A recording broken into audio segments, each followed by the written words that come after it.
আমার ত্রিপুরার বন্ধুরা, আবার সানডেতে লাইভে আসলাম আপনাদের সাথে কিছু ব্যাপার কিছু টপিক নিয়ে কথা বলতে। আজকে আপনারা যারা জানেন না, আজকে আমরা ত্রিপুরা ইনফো এর পক্ষ থেকে এবং আরো অনেক সাংবাদিকদের সাথে নিয়ে আমরা একটা নতুন প্রেস ক্লাব ফর্ম করেছি, নাম হচ্ছে ত্রিপুরা প্রেস ক্লাব। এটা ফর্ম করার কারণ হলো যে ত্রিপুরার মিডিয়া জগতে এবং ত্রিপুরার বর্তমান যে পরিস্থিতি, তাতে দেখা যাচ্ছে যে নিরপেক্ষ সাংবাদিকতা নেই বললেই চলে। ইন্ডিপেন্ডেন্ট জার্নালিজমটা পুরোটাই ডেথ হয়ে গেছে বলা যেতে পারে। তো এই জন্য ত্রিপুরাতে গণতন্ত্র প্রতিষ্ঠা করার জন্য আমরা গণতন্ত্রের যে চতুর্থ স্তম্ভ, সেটা হচ্ছে জার্নালিজম, সেটার জন্য আমরা নতুন প্রেস ক্লাবের আমরা একটা ইনিশিয়েটিভ নিলাম। এই প্রেস ক্লাবটা হবে পুরোটাই কমিউনিটি স্টাইল প্রেস ক্লাব, মানে অ্যাসোসিয়েশন। তার মানে হলো এখানে ইলেকশনস, হায়ারার্কি ওগুলো কিছু থাকবে না, কারণ ওগুলো থাকলে পরেই দলাদলি হয়। এটা হবে একটা কমিউনিটি বেসড একটা নন প্রফিট অর্গানাইজেশন। আমাদের গোল হবে ইন্ডিপেন্ডেন্টলি কারেক্ট নিউজ সার্ভ করা এবং সোসাইটিতে এবং গভর্নমেন্টে করাপশনগুলো এগুলোকে এক্সপোজ করা, এবং যত রকমের দুই নাম্বারি থেকে যত কিছু চলছে ওগুলোকে এক্সপোজ করে দেওয়া। অ্যাট দি সেম টাইম যারা আমাদের মিডিয়া কমিউনিটির বন্ধুরা আছেন তাদের টেক কেয়ার করা। আপনারা হয়তো অনেকেই জানেন না, ত্রিপুরা রাজ্যে মিডিয়াতে যারা কাজ করেন, যারা সাংবাদিক আছেন, যারা ফটোগ্রাফার আছেন, তারা খুবই কম ইনকাম করেন, তাদের পারিশ্রমিকটা খুবই কম। এবং বিশেষ করে ফটো জার্নালিস্টদের অবস্থা খুবই খারাপ ত্রিপুরাতে। ওদের বৃষ্টিতে, শীতে, কুয়াশাতে, বিভিন্নভাবে, এমনকি কাদানে গ্যাস ছোড়া হলেও ওদেরকে থাকতে হয় ফিল্ডের মধ্যে। তো ত্রিপুরার যারা ফটো জার্নালিস্ট আছেন তাদের কাজের পরিস্থিতিটা খুবই কঠিন। আপনারা যারা দেখেননি, না দেখলে বিশ্বাস করতে পারবেন না। ওরা কোনো দিনে সকালে হয়তো ভোরবেলা বেরোয় কিছু না খেয়ে, রাস্তায় কিছু খায়, তারপর সারাটা দিন ঘুরছে। সেই জিরানিয়া দিকে যাচ্ছে বিশালগড়, তারপর যাচ্ছে জিবি হসপিটাল, তারপর যাচ্ছে বিভিন্ন জায়গায়, তারপর হয়তো 10,333 প্রোটেস্ট যেখানে পুলিশ কাঁদানে গ্যাস ছুটছে, ওগুলো ওরা নাকে নিচ্ছে। ওদের খুবই কষ্টের জীবন আমাদের ত্রিপুরার যারা সাংবাদিক বন্ধুরা। আর বিশেষ করে যারা ফটো জার্নালিস্ট, তারা তো জানেন যেখানে মানুষ ঢিল পাটকেল ছুটছে, পুলিশ সব কিছুতেই ওদেরকে থাকতে হয়। এটা খুব রিস্কি লাইফ, কিন্তু এই in exchange of risky life ওদের ইনকামটা খুবই কম। এবং ফটো জার্নালিস্ট যারা আছে মাঝরাত্র 1-2টোর সময় খাচ্ছে, ভাত খেয়ে ঘুমোচ্ছে, এবং এই জন্য ওনারা বিভিন্ন রকমের রোগেও ভুগছে। তো আমার এইম হচ্ছে ত্রিপুরাতে একটা সুন্দর প্রেস ক্লাব প্ল্যাটফর্ম তৈরি করার, যাতে আমরা ফটো জার্নালিস্ট, অন্যান্য সাংবাদিক এবং যারা নাকি ইন্ডিপেন্ডেন্ট রাইটার বা যারা নাকি সংবাদ জগতের সাথে যুক্ত আছেন বা যারা নাকি যুক্ত নেই কিন্তু তারা নিজস্ব মানে ইন্ডিপেন্ডেন্ট মানসিকতা নিয়ে তারা সমাজের জন্য কিছু করতে চান, লিখতে চান, যারা নাকি একটু বিপ্লবী টাইপের, যারা নাকি অন্যায় সহ্য করতে পারেন না, সব ধরনের মানুষরাই আমাদের এই ত্রিপুরা প্রেস ক্লাবে ওয়েলকাম। I welcome you. আপনি যদি মনে করেন আপনি সৎ এবং সমাজের জন্য কিছু করার আপনার ইচ্ছে আছে, then you are most welcome. Tripura press club, আবার আমি বলছি, এটা একটা নন প্রফিট অর্গানাইজেশন। এটাতে কোনো হায়ারার্কি থাকবে না, এটা একটা কমিউনিটি স্টাইল অর্গানাইজেশন হবে। তার মানে সবাই মিলে আমরা একসাথে কাজ করব। এখানে না থাকবে ইলেকশন, না থাকবে ফান্ড কালেকশন, না থাকবে বাটপারি, না দালালিগিরি, না পলিটিশিয়ানদের পাচাটা, ওগুলো কোনোটাই থাকবে না ত্রিপুরা প্রেস ক্লাবে। তো আমরা আজকে খুব ছোট অবস্থা থেকে শুরু করলাম। আপনারা জানেন যে কোনো সত্য এবং যে কোনো ভালো জিনিস বা সমাজের জন্য যে কোনো জিনিস খুব ছোট থেকে শুরু হয়। আপনারা হয়তো অনেকেই জানেন না, আমাদের মিডিয়া ত্রিপুরা ইনফো যখন শুরু হয়েছিল 2014-এ, তখন না ছিল আমাদের অফিস, না ছিল আমাদের কোনো ইনফ্রাস্ট্রাকচার, কিছুই ছিল না। খুব অল্প অবস্থা থেকে আমরা শুরু করেছি, কিন্তু যেহেতু সত্যের জয় হয় সেই জন্য আমরা এখন এতটাই পরিচিত সমাজে এবং সবাই ভালোবাসে, যারা সত্য ভালোবাসে। তো আমি ত্রিপুরা ইনফো থেকে সবাইকে স্বাগত জানাচ্ছি। আপনারা যারা এই ত্রিপুরা প্রেস ক্লাবে জয়েন করতে চান করবেন। আমার ইচ্ছে আছে আমার সাংবাদিক ভাই বোনেদের জন্য ত্রিপুরাতে সবাইকে ফ্রি মেডিকেল ইন্স্যুরেন্সের ব্যবস্থা করা, যাতে ওনারা হসপিটালে বিনা পয়সা চিকিৎসা করাতে পারেন এবং ওদের দুঃখের জীবনটায় অনেকটাই যাতে কষ্টটা আমরা কম করতে পারি, এটা আমাদের লক্ষ্য হবে। আর আমরা গণতন্ত্রের চতুর্থ স্তম্ভ হিসাবে কাজ করব। ওটাই হবে আমাদের ত্রিপুরা প্রেস ক্লাবের মেইন ডিউটি। পলিটিশিয়ানদের পা চাটানা, কোনো দলাদলি করা না, ওটাই হবে। যাই হোক বন্ধুরা, আজকে মেইন টপিকগুলোতে আসছি। তো আপনারা তো জানেনই ত্রিপুরা রাজ্যে এখন যত কিছুই চলছে, কি বলবো, দুজনের কল্যাণে চলছে। এক হচ্ছে বিপ্লব দেব আর এক হচ্ছে রতনলাল। তো রতনলালের অবস্থা এখন হয়ে গেছে অনেকটা শকুনি মামার মতো, যে যত রকমের দুর্বুদ্ধি আর যত কিছু আছে এই শকুনি মামা থেকে আসছে। এবার রতনলাল সম্পর্কে আমি গত গত গত লাইভে যে বলেছিলাম, আপনারা তো শুনেছেন। আবারও আমি নামগুলো একটু বলে দিচ্ছি, তাহলে আজকে স্টোরিটা বললে আপনারা লিঙ্কটা বুঝতে পারবেন। যে রতনলালের আন্ডারে সেই মোহনপুরে বিশাল বড় গাজার সাম্রাজ্য চলছে এবং রতনলালের যারা ডান হাত বাম হাত প্রচুর পরিমাণে গাঁজা গাছ আছে। টোটাল হচ্ছে রতনলালের আন্ডারে 12,80,000 গাঁজা গাছের চাষ হয়। আমি গত সপ্তাহ আপনাদের নামগুলো দিয়েছি। এবারও আমি কিছু নাম বলে দিচ্ছি। যে রতনলালের যারা ডান হাত বাম হাত, যেমন নির্মল দেবনাথ, যার নাকি 25,000 গাছ আছে, গাঁজা গাছ 5খানি জায়গাতে। ওর অ্যাড্রেস হচ্ছে কলকাছিয়া ডিআরডি ক্যাম্প, মোহনপুর। আর এছাড়া আছে ভানুরুদ্র পাল, যার নাকি 2খানি জায়গা, 10,000 গাছ। সত্যনারায়ণ বণিক, সুজিত দাস, এরা সবাই 10, 15, 20, 25,000 গাঁজা চাষি বলবো না, স্মাগলার বা ক্রিমিনাল বলতে পারেন। মিল্টন দেবনাথ হচ্ছে গ্রাম প্রধান, তার হচ্ছে 1খানি জায়গাতে 5,000 গাঁজার গাছ। তারপর হচ্ছে শববৃন্দ দেবনাথ, 1খানিতে 5,000। তারপর হচ্ছে অপরূপ রুদ্রপাল, ওই 5-10,000 গাছ। তারপর নন্দ দেবনাথ, রাজু সাহা, সুমন সাহা, মহাদেব দেবনাথ সিমনাতে গাছগুলো। তো এই হচ্ছে রতনলালের ডান হাত বাম হাতের খালি গাজার খালি সৃষ্টি। আর এছাড়া একটা মজার খবর পেলাম আমরা, যে রতনলালের ডান হাত, সে আবার বিজেপির না, কিন্তু রতনলালের যে ডান হাত, ওর নাম হচ্ছে মদন মোহন সাহা। মদন মোহন সাহা হচ্ছে রতনলালের ডান হাত। ওরা 2017-তে রতনলাল যখন বিজেপিতে গেল, তখন দুজনেই কংগ্রেসে ছিল, জিগরি বন্ধু। কিন্তু এই মদন মোহন সাহা এখনো কংগ্রেসই আছে, এখন অব্দি পাল্টেনি, কিন্তু রতনলালের ডান হাত। রতনলালের গাঁজা বা এই ড্রাগ সাম্রাজ্যের সব থেকে মজার জিনিসটা হলো, ওর মধ্যে বিজেপি বলে কিছু নেই, কিন্তু ওর সমস্ত কংগ্রেসের সাকরেদরা আছে, যারা এখন নতুন বিজেপিতে ঢুকেছে। তো আমি যে এই যে কথাগুলো বলছি, যারা নাকি বিজেপি করে, কি বলে, গেরুয়া কাপড় পরে সেই ঝান্ডা নিয়ে জয় শ্রীরাম দিয়ে আমাকে গালিগালাজ করেন, আমার কথাগুলো শুনবেন। আমি কোনো পার্টির বিরুদ্ধে না, আমি কতগুলো ব্যক্তি বিশেষের বিরুদ্ধে, যারা নাকি ক্রিমিনাল, সমাজে মন্ত্রী বা একটা বিশিষ্ট পদে থেকে সমাজের ক্ষতি করছে এবং সমাজকে ধ্বংস করছে, আমি ওদের বিরুদ্ধে। আমি ত্রিপুরার বিজেপি মন্ত্রিসভাতে 8-9 জন মন্ত্রী আছে। আপনারা কখনো শুনেছেন রতনলাল আর বিপ্লব দেব ছাড়া আর কাউকে নিয়ে কথা বলতে আমাকে গত 1 বা 2 বছরে? শুনেছেন কখনো? শুনবেন না। কারণ যে নাকি দুষ্ট এবং অসৎ, তাদেরকে এক্সপোজ করাটা আমাদের মিডিয়াতে, এগুলো আমাদের কর্তব্য। তো যাই হোক, রতনলালের গাজার সাম্রাজ্য বলেছি গত রোববার দিন। তারপরেই সোমবার দিন রাত্র 9টার দিকে, 9:30টার দিকে রতনলাল সেই মোহনপুরে গেছে।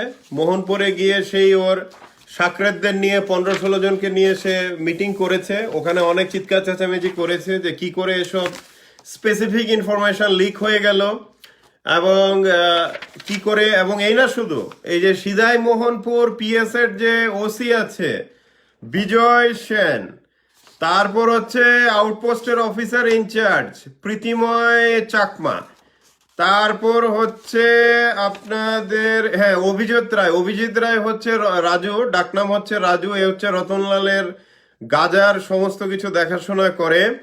আর নেক্সট হচ্ছে ভানুরুদ্র পাল। তো এরা সবাই মিলে মিটিং করেছে এই গত সোমবার দিন মোহনপুরে সোমবার দিন রাতের দিকে মিটিং করেছে, এবং মিটিং করে ওখানে রতনলাল অনেক চেঁচামেচি করেছে যে কি করে ইনফরমেশন গুলো সব লিক হলো, কি করে বেরিয়ে যাচ্ছে। তো এই নিয়ে, তো বন্ধুরা যারা আমার এই কথা শুনছেন এখন, আপনারা ভাববেন না যে আমি কোনো পার্টি নিয়ে কথা বলছি বা কারোর, ওরকম কিছু না। এখন একটা পার্টিতে যদি 10টা লোকের ভিতরে 8টা লোকই যদি থাকে কি বলে ক্রিমিনাল, তো আপনি কি বলবেন, তাই না? তো ক্রিমিনালরা ঢুকে গেছে বেশি করে। তো এই জন্য রতনলালের এত, মানে কি যে বলবো, রতনলালের যে সাম্রাজ্যটা, এটা পুরোটাই বিপ্লব দেবের কল্যাণে চলছে সুন্দর করে। এই যে ড্রাগের সাম্রাজ্য বললাম, আমার গত লাইভে আমি অ্যাড্রেস থেকে সবকিছু দিয়েছি, কত গাজার চাষ আছে, সব আছে। তবে আপনারা মনে রাখবেন, রতনলাল এভারেজ মানে ইনকাম হচ্ছে 2.5 মাসের মধ্যে, ওর পুরো গ্রুপের ইনকাম হচ্ছে প্রত্যেকটা গাজার গাছ 30 টাকা করে, 12,80,000 গাজা গাছ। তার মানে ধরে নিন 4 কোটি টাকার কাছাকাছি আসছে। ওটা বিভিন্ন লোকের মাধ্যমে ভাগ হচ্ছে। আপনাদের বলেছি ওসি, পুলিশ, আর আমাদের ওয়েস্টের এসপি মানিকলাল দাস, অনেক সুখী মানুষ এখন। গাজা থেকে দুর্দান্ত কমিশন আসছে রতনলালের থেকে। তো এই জন্য বন্ধুরা আরেকটা খবর এসছে আমাদের কাছে, এটা হলো আগরতলাতে সোনামুড়া এবং উদয়পুর সাইডে রাত্র 10টার পরে যত অ্যাম্বুলেন্স গুলো আসছে সোনামুড়া থেকে বা বিভিন্ন জায়গা থেকে, অ্যাম্বুলেন্সে হয়তো একটা রুগী থাকে কি না থাকে, কিন্তু অ্যাম্বুলেন্সের মধ্যে গাজার কারবার হচ্ছে। যারা পুলিশ থেকে, আমার পুলিশ ডিপার্টমেন্ট থেকে 90% পুলিশ অফিসাররা, তো বলা যায় ওদেরকে ট্রাস্ট করা যায়। আপনারা যারা শুনছেন আপনারা মনে রাখবেন, রাত্র 10টার পরে যে অ্যাম্বুলেন্স গুলো দৌড়াচ্ছে বিভিন্ন জায়গা থেকে আগরতলার দিকে, সবগুলো চেক করুন। রুগী থাকলেও পেছনে হয়তো দেখবেন গাজার বিশাল পেটি। তো ত্রিপুরা রাজ্য থেকে এখন আপনারা সবাই জানেন যে গাজা হচ্ছে মানে বিপ্লব দেব আর রতনলালের সোনা, ওটা হচ্ছে গাজা। এবং আপনারা দেখেছেন যে অয়েল ট্যাঙ্কারের মধ্যেও গাজার প্যাকেট স্মাগলিং হচ্ছে অয়েলের জায়গাতে। তারপর আপনারা দেখেছেন বিভিন্নভাবে, মানে এখন ইউনিক হচ্ছে যে অ্যাম্বুলেন্সে করে গাজা পাচার হয়। অ্যাম্বুলেন্সে সামনে রুগী থাকে, পেছনে গাজার পুরো ইয়ে থাকে, মানে পুরো প্যাকেট সাজিয়ে এভাবে পাচার হচ্ছে গাজা। তো আমি এবার কিছু টপিকে আসছি। তো যাই হোক, আপনাদের এই কথাগুলো বলছি কারণ হচ্ছে বিপ্লব দেবের এত ভালোবাসা রতনলালের প্রতি, আর রতনলালের এত ভালোবাসা শকুনি মামার বিপ্লব দেবের প্রতি, কারণটা কিছুই না। কারণ হচ্ছে দুজনেই ড্রাগ গাঁজা মানি থেকে প্রচুর পরিমাণে ইনকাম করছে, প্রচুর পরিমাণে ইনকাম করছে। তবে এই পাপের ধন বেশি দিন টেকে না। তো এগুলো ওই ঠিক ওইভাবেই পড়বে, যেমন ভাবে এসছে ঠিক ওইভাবেই যাবে। এবার আমি কিছু লেটেস্ট কিছু টপিক নিয়ে আসি। আপনারা সবাই মনে রাখবেন, রতনলালের এই ডান হাত এই লোকটার নাম মদন মোহন সাহা। এবং এই মদন মোহন সাহা কিন্তু বিজেপিতে নেই, কিন্তু এখনো কংগ্রেসে আছে, এবং রতনলালের খুব ঘনিষ্ঠ লোক এই মদন মোহন সাহা। আর আরেকটা আমি বললাম আপনাদের যে হচ্ছে গিয়ে অভিজিৎ রায়, যে নাকি মাফিয়া, মোহনপুরের মাফিয়া অভিজিৎ রায়, এ হচ্ছে রতনলালের ডান হাত বাম হাত। এরা তো এরা মিলে চালাচ্ছে। তো আপনারা ভেবে দেখুন, যেই রাজ্যের আইনমন্ত্রী নিজে নেশার ব্যবসা করে গাঁজা কারবারিদের কমিশন খায় আর ওদেরকে আমব্রেলা সাপোর্ট দেয়, তো ওর থেকে আপনারা কি আইন শৃঙ্খলা আশা করবেন? আর এর কি ধরনের, আবার উনি শিক্ষামন্ত্রীও আবার, তো কি ধরনের আপনারা শিক্ষা, মানে কি ধরনের শিক্ষা ব্যবস্থা আপনারা আশা করবেন? কোনো ভালো কিছু আপনারা আশা করতে পারেন না। কারণ সে হচ্ছে 1 নম্বরের কি বলবো, মানে ক্রিমিনাল না, শুধু পুরো ক্রিমিনালদের সে এখন রাজা হয়ে বসেছে। তো এবার আমি আসছি লেটেস্ট টপিকে, গত 1 সপ্তাহের টপিকগুলোতে। বন্ধুরা প্রথমেই আমি যেটা বলবো যে ত্রিপুরা নাকি মডেল স্টেট হয়েই গেছে। আর মার্চের 3 তারিখ বিজেপি শাসনের, মানে বিজেপি শাসন বলবো না, বিজেপি তো জানেন 80% যারা আছে ঠুটো জগন্নাথ হয়ে বসে আছে, মুখে ভয়ে ওরা মুখও খুলতে পারে না। তো 3 বছরের শাসনে বিপ্লব দেবের কি কি কৃতিত্ব? তো বিপ্লব দেব দেখা যাচ্ছে যে গতকাল গিয়েছে ডেয়ারি ফ্যাক্টরি একটা ইনগুরেশনে, ওখানে বলেছে যে যারা নাকি কাগজের নৌকা সোনামুড়াতে জাহাজ এসছে বলে আমাকে মক করা হয়েছে, মানে কি বলে যোগ করা হয়েছে, তাদেরকে আমি আসল জাহাজ আসলে আর চড়তে দেব না। তো আমার একটা প্রশ্ন বিপ্লব দেবের কাছে, যে ভাই আপনি তো গত প্রায় 3 বছর হতে চললো, আপনি যে গন্ডমূর্খ সবাই জানে, ত্রিপুরার না শুধু সারা ভারতবর্ষ জানে যে আপনি একজন গন্ডমূর্খ।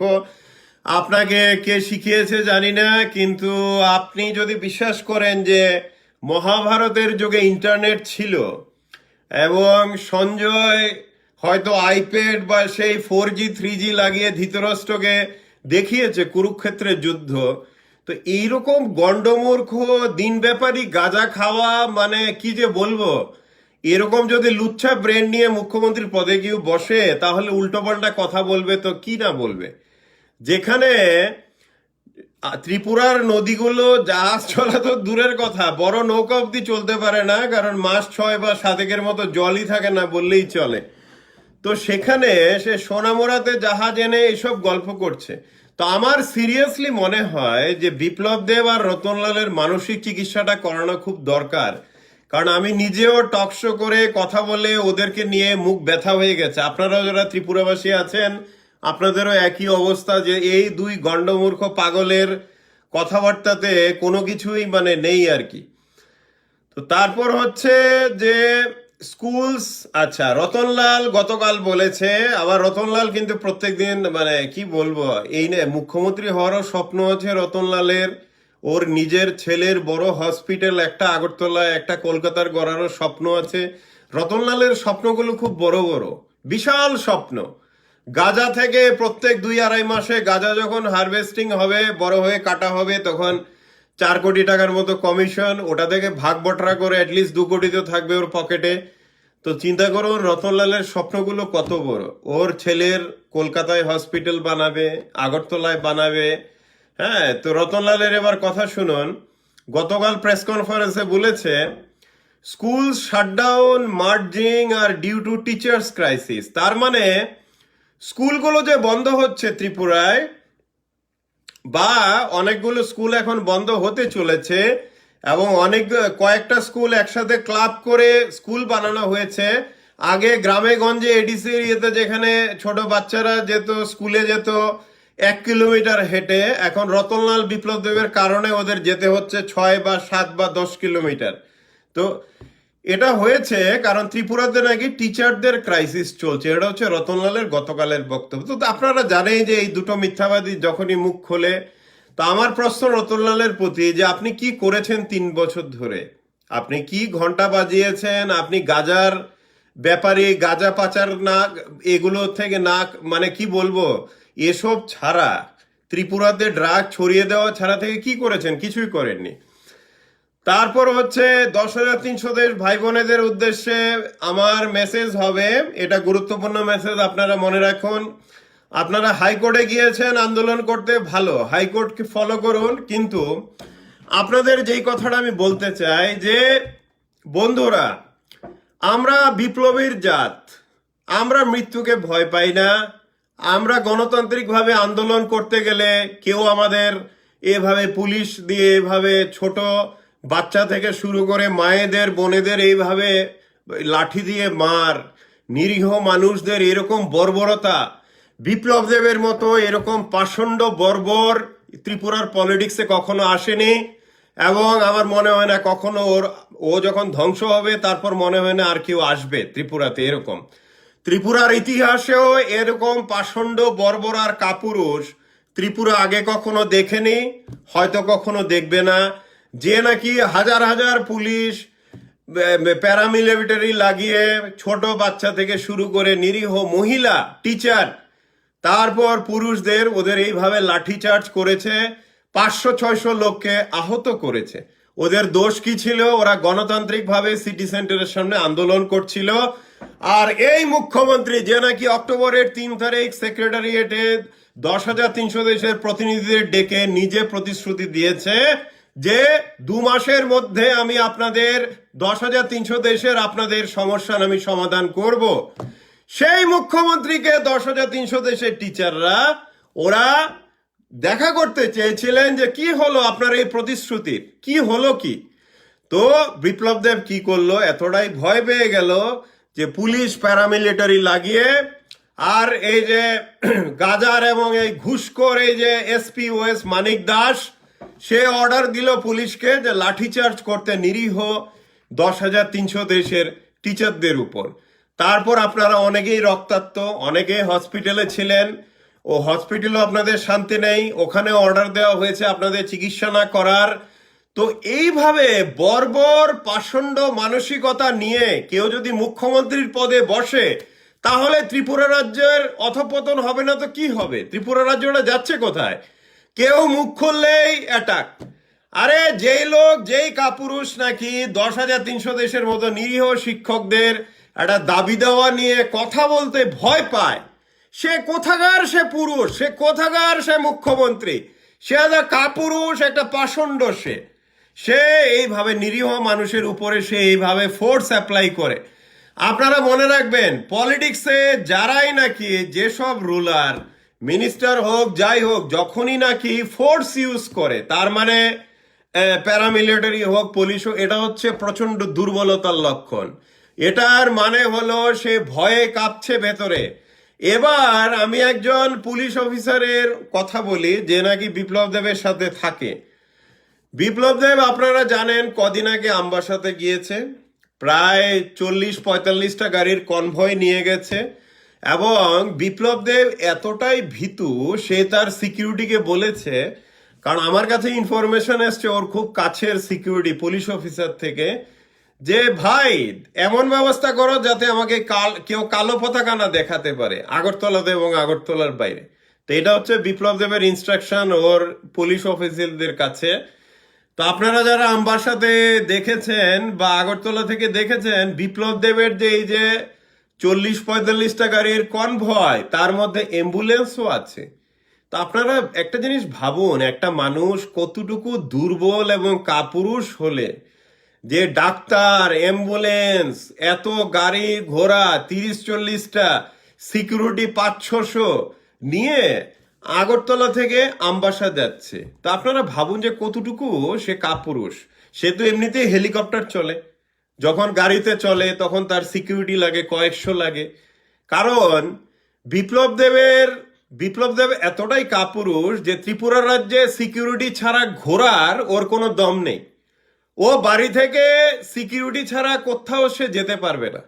আপনারা নিশ্চয়ই দেখেছেন যখন মানিক সরকার চিফ মিনিস্টার ছিল, সকালবেলা উঠে মানিক সরকার মর্নিং ওয়াক করতেন, বিভিন্ন জায়গায় যেতেন, একজন কি দুজন হয়তো প্লেন ড্রেসে থাকতো সাথে। কিন্তু কখনো দেখেছেন ত্রিপুরা রাজ্যে, তারপর ধরুন নৃপেন চক্রবর্তী বা দশরথ দেব যারা ছিলেন সিএম, এমনকি কংগ্রেসের সুধীর মজুমদার থেকে শুরু করে কারোরও কিন্তু এইরকম সিকিউরিটি, হ্যাঁ কয়েকজন থাকতো, কিন্তু এইভাবে 40টা গাড়ি নিয়ে, শয়ে শয়ে সিকিউরিটি নিয়ে, চারিদিকে ঘিরে, কতটুকু ভীতু আর কাপুরুষ হলে পরে ত্রিপুরা রাজ্য এরকম মুখ্যমন্ত্রী তো দেখেনি, এরকম কাপুরুষ দেখেনি ত্রিপুরা রাজ্য কখনো। যে এইভাবে মিস ইউজ করা হচ্ছে পুলিশ থেকে সবকিছু। তো 10,300 দেশ ভাই বোনেরা, আপনাদের উদ্দেশ্যে আমার মেসেজ হবে যে আপনারা গণতান্ত্রিকভাবে আরো শক্ত করে আন্দোলন গড়ে তুলুন, এবং এই আন্দোলন এমনভাবে গড়ে তুলুন আর আগের মতো ঢাকঢোল পিটিয়ে আপনারা আন্দোলনটা করবেন না। আপনারা প্রস্তুতি নিন এবং রতনলাল বিপ্লব দেবকে ঘেরাও করুন গণতান্ত্রিকভাবে। হঠাৎ করে ঘেরাও করুন, ওরা তো প্রত্যেকদিন যাচ্ছে বিভিন্ন প্রোগ্রামে, ওখানে গিয়ে আপনারা ঘেরাও করুন, করে ওদেরকে জুমলা প্রতিশ্রুতিতে ভিডিওগুলো আছে ওদেরকে দেখান, দেখিয়ে ওদেরকে লজ্জা দিন। ওদেরকে লজ্জা দিয়ে, এমন লজ্জা দিন যে এই নির্লজ্জ যাতে মুখ না দেখাতে পারে ত্রিপুরাতে। তো আপনারা এই ব্যবস্থা করুন। আর গণতান্ত্রিকভাবে 10,300 দেশ, আপনারা তো সবাই দেখেছেন যে কয়েকদিন ধরে যেই শুনেছে বিপ্লব দেব যে সিটি সেন্টারের সামনে আবার 2 ফেব্রুয়ারি থেকে 10,300 দেশের ওনারা করবেন, আন্দোলন করবেন, সাথে সাথে ওখানে কয়েকশো প্যারামিলিটারি, পুলিশ, সমস্ত কিছু গোয়েন্দা লাগিয়ে দিয়েছে। তো আমার একটা প্রশ্ন বিপ্লব দেবের কাছে, ভাই তোমার তো ভয় কোথায়?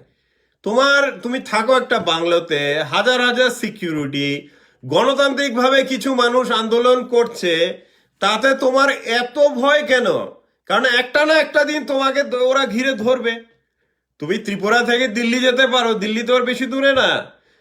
কারণ যেরকম ক্যান্সার ড্রাগ থেকে শুরু করে যা করাপশন করেছে রতনলাল বা বিপ্লব দেব থেকে, যখনই ওরা পাওয়ারে থাকবে না তখন জেল যাওয়ার নিশ্চিত। এখন আপনারা একটা কথা মনে রাখবেন, ত্রিপুরায় যখন মুখ্যমন্ত্রী বদল হবে, এটা জিষ্ণুদেব বর্মনই হোক, বিজেপির মুখ্যমন্ত্রী বা অন্য কেউ হোক, তখন থেকেই কিন্তু বিপ্লব দেব রতনলালের বিরুদ্ধে কিন্তু অ্যাকশন নেওয়া স্টার্ট হবে। সবাই দেখছে ওই দুজন কি করছে। তো আমি এটা বলবো যে আমরা সবাই ত্রিপুরার, আমরা ভালো চাই, ত্রিপুরার উন্নতি হোক আমরা চাই, কিন্তু এই দুজনের কারণে ত্রিপুরা ধ্বংসের দিকে যাচ্ছে। আর বিজেপি পার্টিটাও ধ্বংস হয়ে গেছে বলা যেতে পারে। ত্রিপুরায় গুন্ডা পান্ডা ছাড়া কোনো ভদ্রলোক এখন বিজেপি করে না, কারণটা হচ্ছে গিয়ে সমস্ত এখন ক্রিমিনালরা পার্টিটা দখল করে নিয়েছে।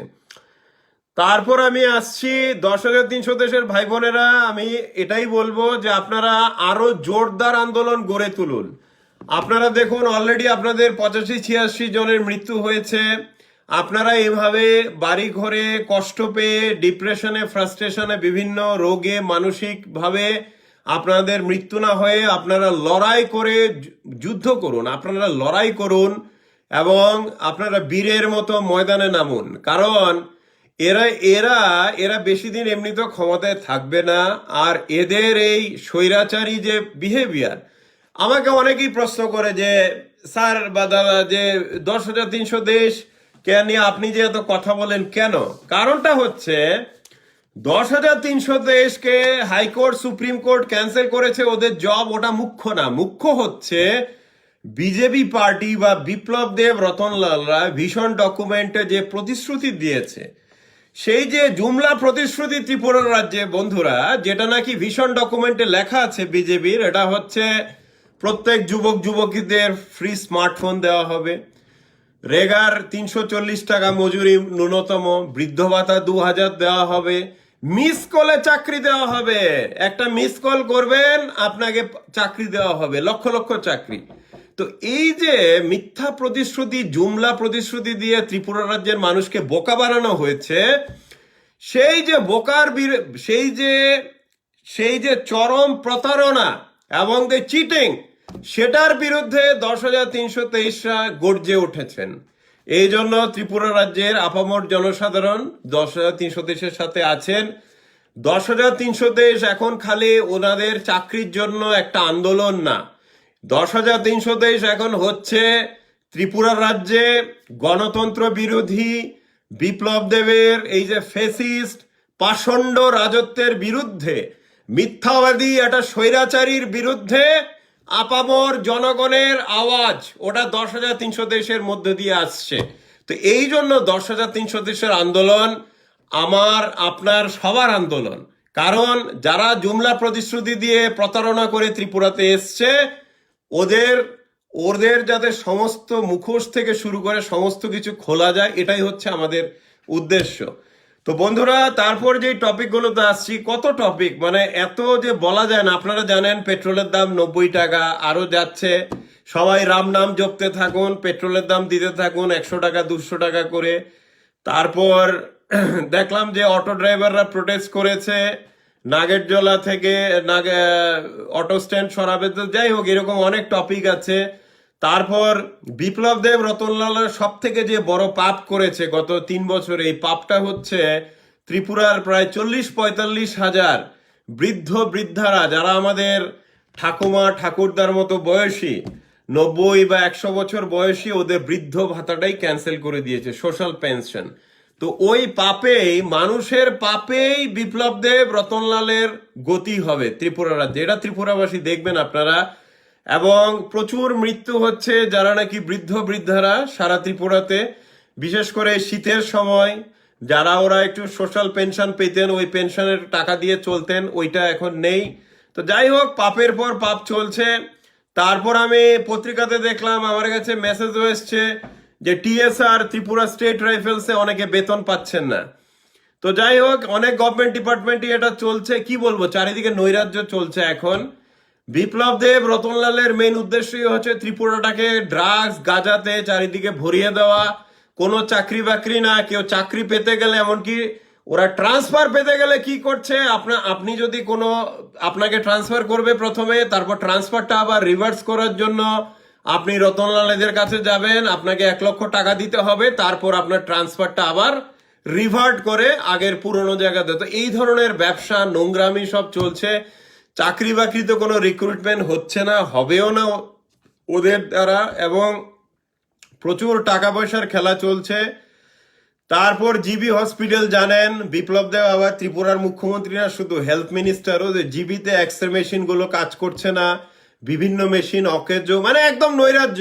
জিবিতে অক্সিজেনের পাইপলাইন সেই গত বছর থেকে আমি বলছি, ফেব্রুয়ারি মাস থেকে এখন অব্দি রিপেয়ার হয়নি, কিন্তু এখনো প্রত্যেক মাসে কয়েকশো লোক জিবি হসপিটালে মারা যাচ্ছে নিঃশব্দে, কারণ ওনারা তো প্রেসে আসতে পারেন না, অক্সিজেনের অভাবে ওরা মারা যাচ্ছে। তো ত্রিপুরা রাজ্যে এরকম বর্বরতা চলছে।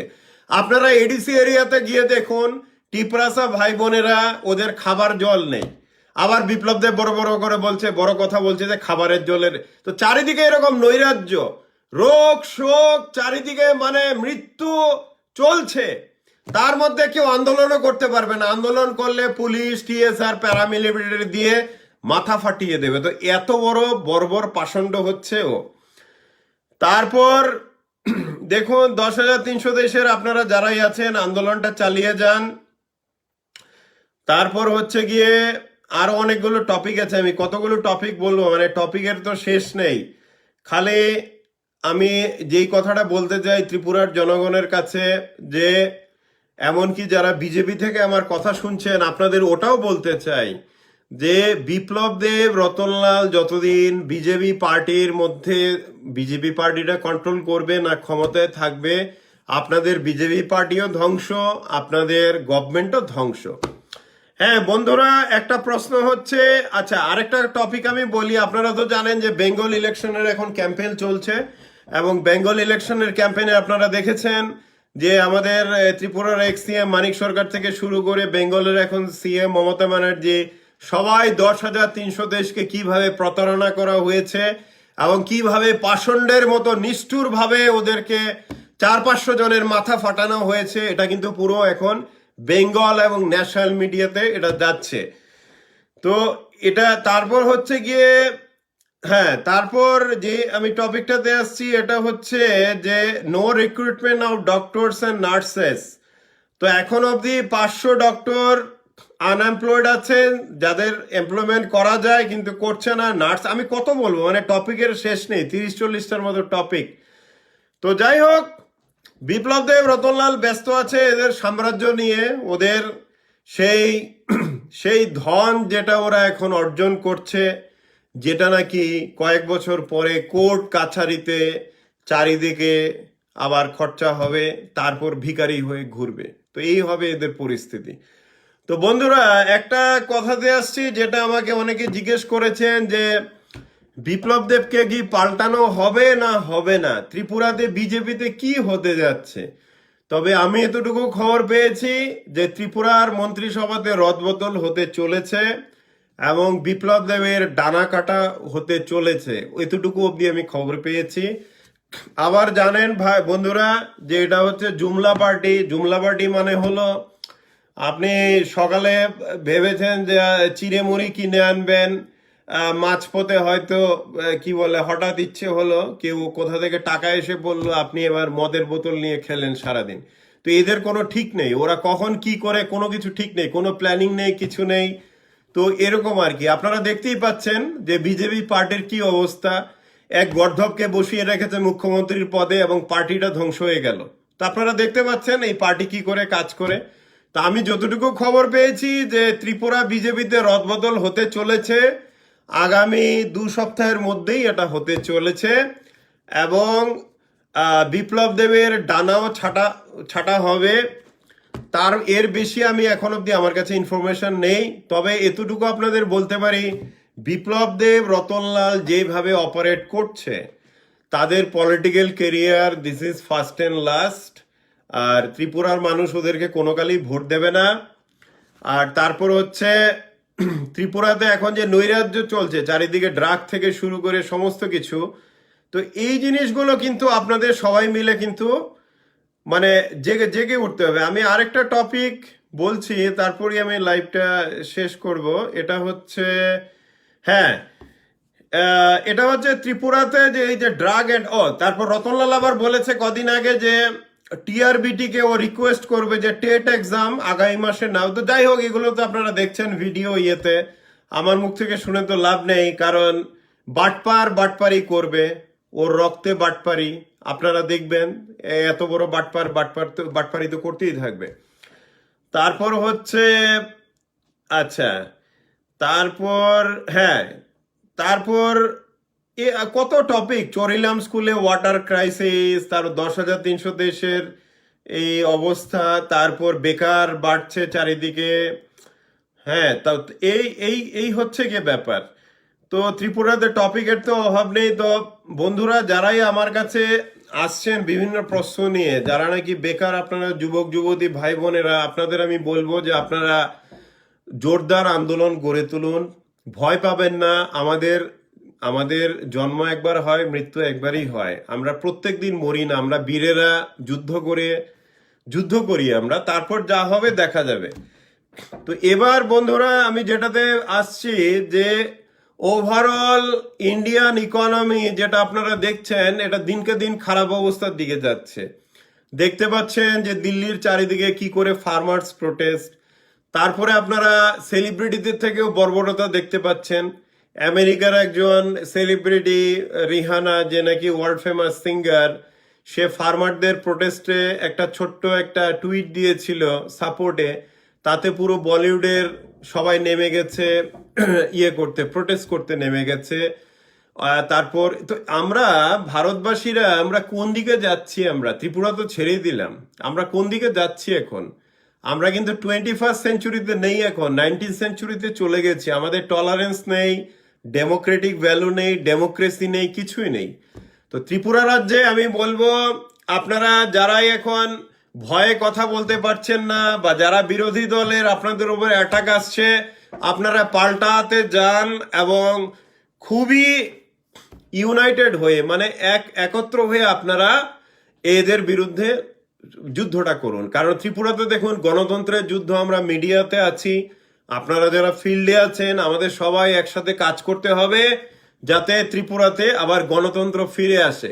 কিন্তু এই ত্রিপুরা বিপ্লব দেব যেটা চাইছে, এটা কিন্তু ওকে সফল হতে দেবেন না। যে কেউ প্রোটেস্ট করলেই মার, কেউ কিছু করলে কোনো গণতান্ত্রিক ভাবে কিছু বলতে পারবে না। তো এইভাবে কিন্তু গণতন্ত্রে যারা নাকি কাপুরুষ বা ডিকটেটর, ওদের কিন্তু কোনো জায়গা হয় না। ওরা একটা সময়ের পরে পতন হয় না, শুধু ওরা ধ্বংস হয়ে যায়। তো বন্ধুরা, আজকে আমি অনেকগুলো টপিক কাভার করলাম, অনেক আছে আরো প্রায় 30-35টার মধ্যে, এগুলো এত কিছু তো আর কাভার করা যায় না। আমি আপনাদের অনেকেই প্রমিস করেছি যে আমি প্রত্যেক সানডেতে কিছুক্ষণের জন্য হলেও আসতে চেষ্টা করব। তো এই জন্য আমি সানডেতে আসব, আপনাদের সাথে কথা বলবো। কিন্তু আপনারা মনে রাখবেন, এই দুই বাটপার বিপ্লব এবং রতন, ওদের কোনো কথা বিশ্বাস করবেন না। আর যারা বিজেপি পার্টিতেও আছেন, আমার কথা শুনছেন, বিশেষ করে যারা এমএলএরাও, আপনারাও চুপ করে এইভাবে ঘোমটা পরে বসে থাকবেন না। আপনারাও জেগে উঠুন, আপনারাও ওপেনলি যুদ্ধ করুন। আপনারা নিজেরা নিজেদের জনপ্রতিনিধিদের যে সম্মান, সেটা মানুষের সামনে প্রতিষ্ঠিত করুন। এভাবে কাপুরুষের মতো ঘোমটা পরে আপনারা ঘরে এভাবে বসে থাকবেন না। আর যারা বিরোধী দলের আছেন, আপনারা তীব্র গতিতে, আপনারা যতটুকু পারেন চারিদিকে আন্দোলন সংগঠিত করুন। আপনারা কংগ্রেসের হন, সিপিএম এর হন, যে কোনো পার্টির হন, কিন্তু আপনারা ভয় পাবেন না, এখন পাল্টার সময়। আর এইভাবে কয়েকটা গুন্ডাগর্দি দিয়ে ও যা চাইছে বিপ্লব দেবের এই স্বপ্ন পূরণ করতে দেবেন না। মনে রাখবেন, আমরা বাঙালি এবং আমাদের যে টিপ্রাসা ভাই বোনেরা, আমরা ত্রিপুরা রাজ্যকে এইভাবে একটা পাষণ্ড, বর্বর, একটা নিষ্ঠুর, যে নাকি ছোট বাচ্চা নিরীহ মহিলাদের প্যারামিলিটারি বাহিনী দিয়ে পেটাতে পারে। হ্যাঁ, ওর সাথে দেখা করতে গেলে গিয়েছিল নিরীহ মানুষেরা একটা মেমোরেন্ডাম দিতে, ওদেরকে এইভাবে বর্বর ভাবে মারা হলো। তো এই জন্য বন্ধুরা মনে রাখবেন, ত্রিপুরাতে এখন গণতন্ত্র বলে কিছু নেই। কিন্তু আমাদের দায়িত্ব যেটা, এটা হচ্ছে আপনার আমার আমাদের সবার এখন দায়িত্ব হচ্ছে ঘরে ঘরে আমাদের দ্বিতীয় দ্বিতীয় ফ্রিডম স্ট্রাগল মানে আমাদের দ্বিতীয় স্বাধীনতা সংগ্রামের জন্য এখন থেকে আপনাদের জেগে উঠতে হবে প্রত্যেকটা ঘরে ঘরে, যে আমাদের গণতন্ত্রে আমাদের বাক স্বাধীনতা, আমাদের বেসিক রাইটস, হিউম্যান রাইটস, আমাদের মুক্তভাবে কথা বলার স্বাধীনতা, সেই সমস্ত যে স্বাধীনতা যেটা ইন্ডিয়ান কনস্টিটিউশনে আছে, এগুলো আমাদের আমাদের জন্ম প্রদত্ত আমাদের আমাদের শক্তিগুলো, আমাদের যেগুলো হক, যেগুলো নাকি আমাদের মানে কনস্টিটিউশন বা ভারতীয় সংবিধান থেকে আমরা ভারতীয় নাগরিক হিসাবে এগুলো আমাদের কি বলবো, আমাদের বলা যেতে পারে নৈতিক অধিকার। তো এগুলোকে কাউকেই খর্ব করতে দেবেন না।